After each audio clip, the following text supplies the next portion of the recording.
This is Our View, brought to you by the proud members of the Washington Federation of State Employees.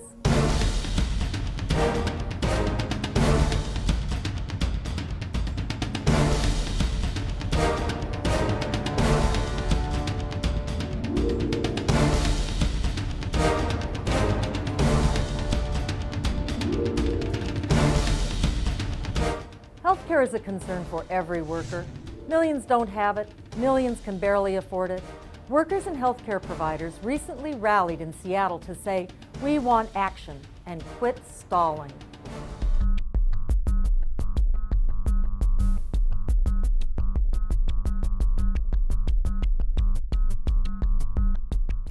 We have an historic opportunity to finally get it done and to tackle the challenge of covering all Americans. Here in America, families are struggling with the crushing costs of health care that threaten their own financial stability, that leave them exposed to higher premiums and deductibles, and put them at risk of losing coverage as employers struggle to provide coverage. Here in America, families are losing the very parts of their health care that they value most: their choice of doctors and hospitals, their choice of treatments, and the security and stability that comes from knowing when they are covered if anything should go wrong. Here in America, people who should be focused on fighting for their lives are instead fighting insurance companies. Here in America, families are telling their kids they can't go out for football or basketball or soccer because if they get hurt, there's simply no way for them to pay the bills. Here in America, twilight years are darkened by having to choose between seeing a doctor and buying your groceries. Here in America, too many people are limping and crawling into Medicare, as my own parents had to do. Here in America, too many people can't get care when they need, can't pay for it when they do, and are not given a say in some of the most important and personal choices in their lives. Here in America, we can do better. That's why you're here today.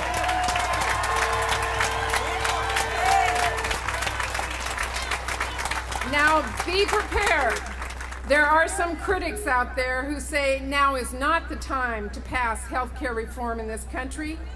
Well, to me, that is short-sighted reasoning and tone-deaf governing. Investing in our healthcare system is not a luxury. It is absolutely critical to this country's future strength. There is a direct connection between our nation's long-term prosperity and developing healthcare policies that will stem the chronic bleeding in businesses and states and in our local governments and for our families. We have to reduce costs and make healthcare more affordable. We have to understand that healthcare is personal. We need to protect a patient's choice of doctor and insurance plan as we work to make sure all Americans can see a doctor and get quality care at the time they need it. That's why I believe in protecting existing coverage when it's good, improving it when it's not, and guaranteeing health care for the millions who have none.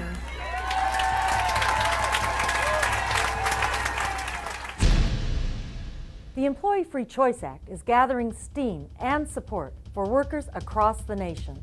Here's what's at stake. The Employee Free Choice Act is the civil rights bill of this generation. It would give workers the right to freedom of association to improve their lives. It would give working families back the power to form unions to make sure that they get fairness and have the opportunity to have a livable wage, have benefits for their family.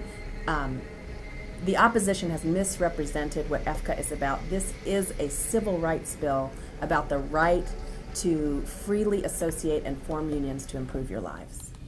The critical part that two pieces that the Employee Free Choice Act would help correct in the National Labor Relations Act would be the election process and also the contract negotiation and bargaining process. And the critical piece to that is that it would allow workers to decide, instead of employers, how and when they would like to form a union. If workers want to form a union by simply signing a card expressing interest, that's fine, it's up to them. If workers decide they want to have an election, that's fine, it's up to them.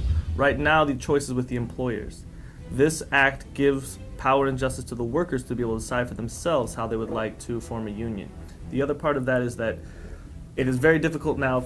I think less than half of workers that decide to form a union rarely get a contract. So this act would force employers to bargain in good faith, and if they were unable to reach an agreement, they would go to binding arbitration to come out with a contract that's fair for everyone. And currently it takes, if a private sector worker is successful in voting, a majority of workers vote to form a union, which is amazing if they can get through all of the hurdles in the SCARE campaign. Now it would take on average 3 years to get their first union contract, even after they're able to win a union election under the current conditions. And that is outrageous, and it is another example of how American workers are denied the right to form a union and bargain. Even in South Africa, under apartheid, the laws were better for allowing workers to form unions and bargain with their employers for better. The reason the Employee Free Choice Act for me is very important is because the majority of American people, time and again in surveys, have said that they would like to, if given the opportunity, would vote to form a union. And the disconnect between the reality that only 12% of the U.S. population is currently in a union speaks to the fact that the current process for forming unions is unfair and unjust to workers.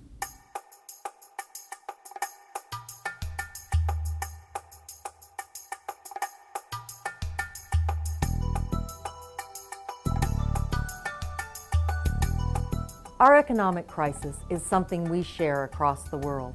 Benjamin Marcus reports from Spain that workers pay the price as unemployment has reached 17%. In Spain, the crisis has been very strong. With now over 4 million people unemployed and many companies closing down, a certain fear is present.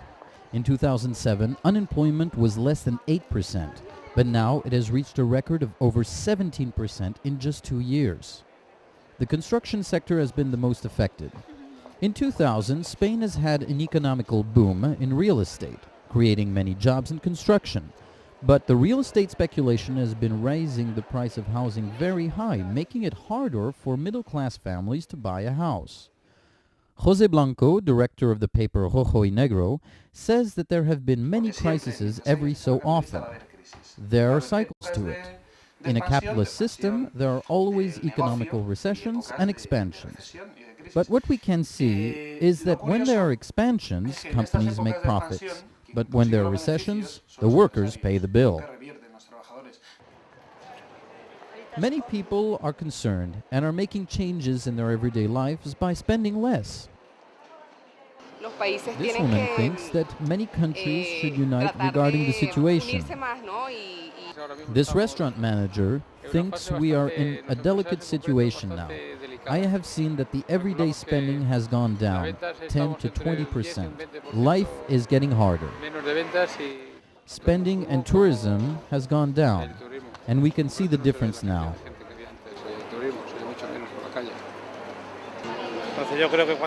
When spending will start up again, I think we'll be doing a bit better. I think there should be raising salaries, building more to make more jobs for the population. Then Spain will go up, little by little. And then the banks will know where their money is. With so much unemployment now, many people in Spain may have to go out to the streets and sing to make a living. Benjamin Marcus for Our View, Madrid, Spain.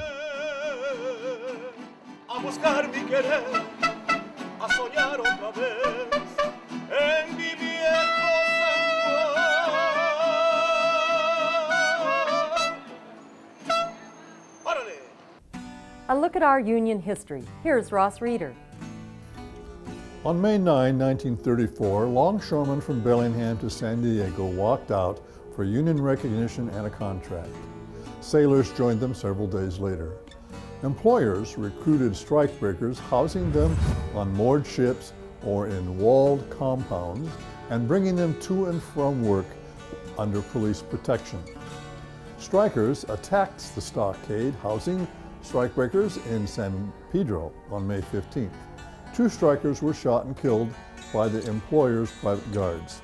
Similar battles broke out in San Francisco and Oakland, California, Portland, Oregon, and Seattle, Washington. After a quiet 4th of July, the employers' organization, the Industrial Association, tried to open the port even further on Thursday, July 5.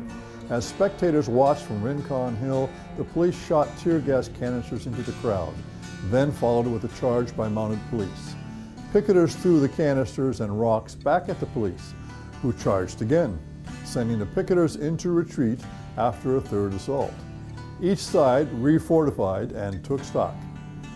Hostilities picked up again that afternoon when a group of strikers surrounded a police car and attempted to tip it over. The police fired shotguns in the air, then fired their revolvers at the crowd. One of the policemen fired a shotgun into the crowd, killing a striking seaman and a strike sympathizer, Nicholas Bourgeois and Howard Sperry. Strikers immediately cordoned off the area where the 2 picketers had been shot, laying flowers and wreaths around it. Police arrived to remove the flowers and drive off the picketers minutes later. Once the police left, the strikers returned, replaced the flowers, and stood guard over the spot. As strikers carried wounded picketers into the ILA Union Hall, police fired on the hall and lobbed tear gas canisters at nearby hotels. At this point, someone reportedly called the Union Hall to ask, "Are you willing to arbitrate now?" On July 9, several thousand strikers, families, and sympathizers took part in a funeral procession down Market Street, stretching more than a mile and a half, for Nicholas Bourgeois and Howard Sperry, the 2 persons killed on Bloody Thursday. The police were wholly absent from that scene. All U.S. and Canadian West Coast ports still close on July 5 in honor of Bloody Thursday. This has been Our View, the TV voice for Washington's working families. Remember, when you accept a paycheck for your hard work, you don't give up your rights. Before leaving you, here's a job search tip from a fellow Federation member. Well, right now, individuals are really concerned because of the economy, and they're concerned there aren't jobs available. But our WorkSource office every day is putting someone to work. And part of what the candidates are doing now is they're going door to businesses, just talking to prospective employers, dropping off their resume. And we've really learned that that's a big way that people are getting jobs right now. They're just going out, approaching businesses, talking about who they are and what they have to offer, and people are being snapped up. So right now, go out, go door to door, check it all out, and that's helped people in our county be very successful.